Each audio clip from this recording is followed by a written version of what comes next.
အာနာရလာတဲ့အခါမှာကျွန်တော်တို့ရဲ့စိတ်ဓာတ်တွေကပိုကောင်းလာမှာလားဒါမှမဟုတ်ပိုရှုံးမှာသွားကြမှာလားကျွန်တော်တို့မုန်းနေတဲ့အထက်လူကြီးလို့လူမျိုးတွေကကျွန်တော်တို့ကိုယ်တိုင်ဖြစ်မလာဘူးလို့ကျွန်တော်တို့အာမခံနိုင်တာအဲ့ဒီစကားလုံးကနိုင်ငံရေးမှာပဲရှိတာပဲမဟုတ်ပါဘူးကျွန်တော်တို့လုပ်ငန်းခွင်နဲ့လူမှုပုံဝင်ခြင်းမှာနေတိုင်းရှိနေတာပါကျွန်တော်တို့အာနာရလာတဲ့အခါမှာကျွန်တော်ရဲ့ character တွေကပိုကောင်းလာမှာလားဒါမှမဟုတ်ပိုဆိုးသွားမှာလား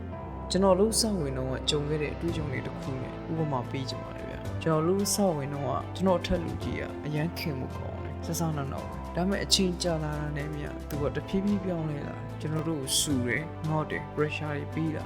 ဒီနေရာမှာကျွန်တော်တွေးမိတာတနေ့လေကျွန်တော်သူ့နေရာကိုရောက်ခဲ့တယ်ဆိုရင်ကျွန်တော်လည်းဒီလိုပဲလုံးမိမှာလားဆိုတဲ့တွေးမျိုးကောင်းနေမှာဝင်တယ် pressure တွေကြားထဲမှာကျွန်တော်တို့ဘယ်လိုရှင်းတန်းကြအောင်တကယ်တော့ခေါင်းဆောင်တယောက်လုပ်ဖို့အဓိကလိုအပ်တာအလုပ်တောင်းခွဲဝေမှု delegation အားလုံးကိုယ်တိုင်စုပ်ကိုင်ထားပြီးတော့မှစိုးရိမ်နေမယ်ဆိုယုံကြည်မှုရှိရှိမင်းရတာလို့ဆိုပြီးတော့မှ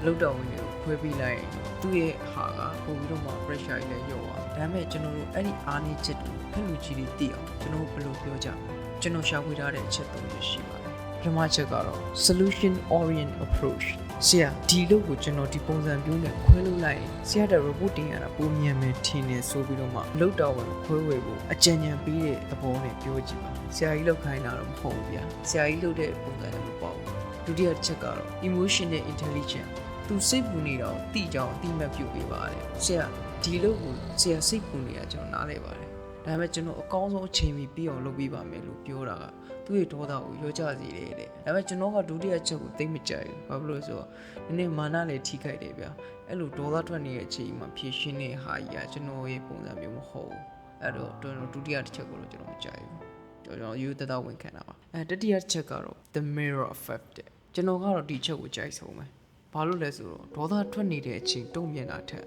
သူစိတ်ကြီးနေတဲ့အခါမှာပြီးခဲ့တဲ့ရက်ကဆရာအလုပ်တွေရမ်းများနေတော့ကျွန်တော်တို့နည်းနည်းလန့်သွားတယ်ဆိုပြီးတော့မှပြုံလေးသူ့ပုံစံကိုထင်ဟပ်စေတဲ့စကားမျိုးပြောခြင်းဖြစ်သူ့ကိုယ်သူပြန်သိစေတယ်ပေါ့ဗျာကျွန်တော်ကတော့ဒီချက်ကိုကြိုက်ဆုံးပါဘရိုတွေဒီ၃ချက်တည်းကဘယ်ချက်တွေကိုအသုံးပြုပြီးတော့မှထက်လူကြီးကိုပို့ပြီးတော့မှကိုယ့်ဘက်ပါလာအောင်ဆွဲဆောင်နိုင်မလဲဆိုတဲ့ဟာကိုကျွန်တော်ကွန်မန့်မှာကြည့်တော့ပြကြပါအောင်ကျွန်တော်လည်းဒီချက်တွေကိုသုံးပြီးတော့မှနောက်ဗီဒီယိုမှာဘယ်လိုမျိုးတိုးတက်မှုရှိလာလဲဆိုတဲ့အကြောင်းအရာတွေကိုကျွန်တော်ဝေမျှသွားပါမယ်ကျွန်တော်ကတော့ညီ Naris ကကိုညီပဲဖြစ်ပါတယ်ကျွန်တော်ဗီဒီယိုလေးကို like and subscribe လုပ်ခြင်းဖြင့်ကျွန်တော်တို့ဆက်လက်ဆွေးနွေးသွားကြမှာဗျ